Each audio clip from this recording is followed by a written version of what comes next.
గతంలో పదునెట్టాంబడి ఎక్కే భక్తులు, దిగే భక్తులు మెట్టు మెట్టుకు కొబ్బరికాయలు కొట్టే ఆనవాయితీ ఉండేది. దీనివల్ల మెట్లు పూర్తిగా శిథిలమయ్యాయి. దీంతో 1985 నవంబర్ 30న పంచలోహాలతో చేసిన తొడుగును మెట్లకు అమర్చారు. అప్పటి నుంచి దీనికి పొన్ను పదునెట్టాంబడిగా పేరు వచ్చింది. కొబ్బరికాయలు మెట్ల మీద కొట్టకుండా పడి పక్కనే కింద భాగంలో కొట్టే ఏర్పాటు కూడా చేశారు.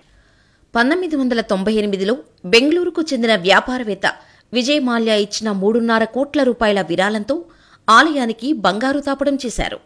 అప్పుడే ఆలయానికి ఉత్తర దక్షిణ గోడల మీద సుమారు 16 చదరపు అడుగుల్లో శ్రీ అయ్యప్ప స్వామి జీవిత చరిత్రను చెక్కించారు. గర్భగుడి ప్రధాన ద్వారానికి, తలుపులకు, హుండీకి కూడా బంగారు పూత పూయించారు. అరిగిపోయిన 18 మెట్లకు కొత్తగా పంచలోహపు మెట్ల తొడుగు ఈ మధ్య చేయించారు. వానలు వస్తే ఇబ్బంది లేకుండా పైభాగంలో కప్పుల రేకులు అమర్చారు. ఈ మెట్లు 5 అడుగుల పొడవు, 9 అంగుళాల వెడల్పు, 1.5 అడుగుల మందం కలిగి ఉంటాయి. భక్తులు ఎక్కినప్పుడు సహకరించడానికి పడికి 2 వైపులా పోలీసులుంటారు. వికలాంగులు, వృద్ధులు, చిన్నపిల్లలు ఎక్కుతున్నప్పుడు మిగిలిన వారిని ఆపేసి వారిని మాత్రమే అనుమతిస్తారు. అయ్యప్ప వాహనం పులి కాదా? అయ్యప్ప ఆలయంలోని ధ్వజస్తంభం మీద వాజీ వాహనం అంటే గుర్రం వాహనం ఉంటుంది. ఎందుకంటే అయ్యప్ప స్వామి వాహనం గుర్రం, అంతేకాని పులి కాదు. పులిపాలు తేవాలన్న తల్లి కోరిక మేరకు అడవుల్లోకి అయ్యప్ప వెళ్లినప్పుడు ఇంద్రాద్రి దేవతలు పులి రూపంలో వస్తారు. పులి మీద ఆయన ఎక్కి పందల రాజ్యం చేరుకుంటారు. కేవలం ఆ సందర్భంలోనే అయ్యప్ప స్వామి పులిని వాహనంగా చేసుకున్నాడు. శబరిమల అయ్యప్ప స్వామి దీక్షలో పదునెట్టాంబడికి ఎనలేని ప్రాధాన్యం ఉంది. ఈ మెట్లను ఎక్కి స్వామిని దర్శించుకుంటేనే దీక్ష ముగిసినట్టు. పవిత్రమైన ఆ మెట్ల వెనుక ఎంతో కథ ఉంది. శబరిగిరి శ్రీ ధర్మశాస్త్ర అయ్యప్ప స్వామి యోగాలయం ముందు భాగంలో ఉన్న 18 మెట్లను పదునెట్టాంబడి లేదా పదునెట్టు త్రిపాడికల్ అంటారు. ఈ సోపానాలు అధిరోహించడానికి ప్రతి భక్తుడు విధిగా మండల దీక్ష తీసుకుంటారు. ఈ మెట్లు అఖండ సాలగ్రామ శిలతో పరశురాముని ద్వారా నిర్మితమయ్యాయని ప్రతీతి. అందుకే ఈ క్షేత్రాన్ని పరశురామ క్షేత్రం అని కూడా అంటారు. ఈ మెట్లు మానవుని స్థూల సూక్ష్మ శరీరాలకు ప్రతీక. ఆ 18 మెట్లు ఎందుకంటే, అసలు ఈ 18 మెట్లు ఎందుకున్నాయి, వాటి ప్రాముఖ్యత ఏమిటి అనే ప్రశ్న సహజమైనదే.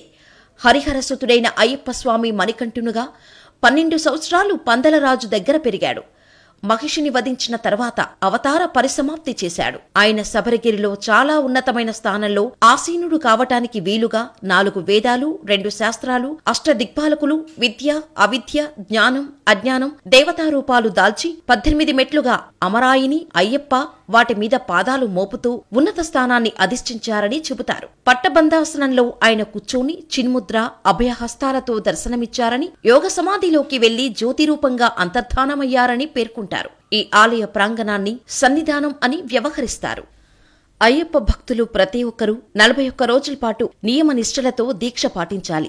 ఇరుముడి కట్టుకుని స్వామివారి నెయ్యాభిషేకానికి అవసరమైన నెయ్యిని నింపిన కొబ్బరికాయలు, ఇతర పూజా సామాగ్రి మాత్రమే పడిని ఎక్కాలి. పదునెట్టాంబడి గురించి పెద్దలు చెప్పిన కొన్ని విషయాలు ఇలా ఉన్నాయి. పదునెట్టాంబడిపై అష్టాదశ దేవతలు మహంకాళి, కలింకాళి, భైరవ, సుబ్రహ్మణ్య, గంధర్వరాజ, కార్తవీర్య, కృష్ణ పింగళ, హిడింబ, బేతాళ, నాగరాజ, కర్ణ వైశాఖ, పుళిందిని, రేణుకా పరమేశ్వరి, స్వప్న వారాహి, ప్రత్యంగళి, నాగయక్షిణి, మహిషాసురమర్ధిని, అన్నపూర్ణేశ్వరి. ఒక్కో సంవత్సరం ఒక్కో మెట్టు మీద ఒక్కో మాయోపాయాన్ని వదిలేయాలని గురుస్వాములు చెబుతారు. ఎవరైనా సాధన ద్వారానే దీన్ని సాధించగలరు. అందుకే భక్తులు సాధన కోసం పలుసార్లు శబరిగిరి యాత్ర చేస్తారు. ఆ మాయోపాయాలు ఏమిటంటే అష్టరాగాలు, కామం, క్రోధం, లోభం, మోహం, మదం, మాత్సర్యం, దర్పం, అహంకారం, పంచేంద్రియాలు, కన్ను, ముక్కు, చెవి, నాలుక, చర్మం, త్రిగుణాలు, సత్వగుణం, రజోగుణం, తమోగుణం, సంస్కార రాహిత్యం అంటే మంచి నడవడిక లేకపోవటం, చివరిది అజ్ఞానం అంటే తనను తాను తెలుసుకోలేకపోవటం. మెట్ల పేర్లేమిటంటే ఇంతకీ ఆ 18 మెట్ల పేర్లు, ఈ 18 మెట్లకు ప్రత్యేకమైన పేర్లు కూడా ఉన్నాయి. అవి అణిమ, లఘిమ, మహిమ, ఈశ్వత, వశ్యత, ప్రాకామ్య, బుద్ధి, ఇచ్ఛ, ప్రాప్తి, సర్వకామ, సర్వసంపత్కర, సర్వప్రియకర, సర్వమంగళాకర, సర్వదుఃఖ విమోచన, సర్వమృత్యు ప్రశమన, సర్వ విఘ్న నివారణ, సర్వాంగ సుందర, సర్వ సౌభాగ్యదాయక. అయ్యప్ప స్వామి 18 మెట్లు ఎక్కుతూ తన వద్ద ఉన్న అస్త్రాలు ఒక్కొక్కటి ఒక్కో మెట్టు దగ్గర జారవిడిచినట్టు చెబుతారు. ఆ అస్త్రాలు శరం, క్షుడిక, డమరుకం, కౌమోదకం, పాంచజన్యం, నాగాస్త్రం, హలాయుధం, వజ్రాయుధం, సుదర్శనం, దంతాయుధం, నఖాయుధం, వరుణాయుధం, వాయువ్యాస్త్రం, శార్ణాయుధం, బ్రహ్మాస్త్రం, పాశుపతాస్త్రం, శూలాయుధం, త్రిశూలం. శబరిగిరి చుట్టూ ఉన్న 18 కొండలకు ఈ మెట్లు ప్రతీకలంటారు. అవి పొన్నాంబలిమేడు, గౌతమల, నాగమాల, సుందరమాల, చిట్టంబలమాల, కలిగమల, మాతాంగమల, డైలాదుమల, శ్రీపాదమాల, దేవరమల, నీల్కల్మల, దాలప్పార్మల, నీలిమల, కరిమల, పుత్తుసేరిమల, కాళైకట్టిమల, ఇంజాపురమల, శబరిమల. పడికి ముందు భాగంలోని పవిత్ర ఆహుతి సుమారు 70 రోజుల పాటు ఏటా నవంబర్ 16 నుంచి జనవరి 20 వరకు అఖండంగా మండుతూనే ఉంటుంది. ముద్ర టెంకాయలు స్వామివారి అభిషేకం కోసం నెయ్యి నింపిన టెంకాయలు పగలకొట్టి నెయ్యిని స్వామివారికి, కొబ్బరి చిప్పలను ఈ ఆహుతికి సమర్పిస్తారు. ఇటువంటి పవిత్ర ఆహుతి మరే ఇతర దేవాలయాల్లోనూ లేదు. అలాగే ఇన్ని నియమాలను పాటించి దైవ దర్శనం చేసుకునే ఆలయం కూడా మరొకటి లేదు. శబరిమలలో పరశురాముడు, పందలరాజు ప్రతిష్ఠించిన విగ్రహాలు 2 రాతివే. 1910 మార్చి 27న ప్రభాకరన్ తంత్రివర్యులు అయ్యప్ప విగ్రహ ప్రతిష్ఠ చేశారు.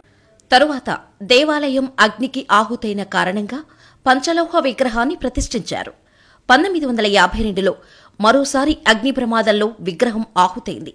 1953లో తిరిగి 1.5 అడుగుల పంచలోహ విగ్రహాన్ని కందరూరు శంకర్ మేల్ తంత్రి చేతుల మీదుగా ప్రతిష్ఠించారు. ఈ విగ్రహం శిల్పులు చెంగునూరుకు చెందిన అయ్యప్పన్, నీలకంఠన్, హైదరాబాదులోని బొల్లారంలో ఉన్న అయ్యప్ప స్వామి విగ్రహానికి కూడా వీరే శిల్పకారులని తెలుస్తోంది. కొన్ని వందల సంవత్సరాలుగా ఉన్న ధ్వజస్తంభం జీర్ణావస్థకు చేరుకోవడంతో కొత్త ధ్వజస్తంభాన్ని గత ఏడాది జూన్లో ప్రతిష్టాపన చేశారు.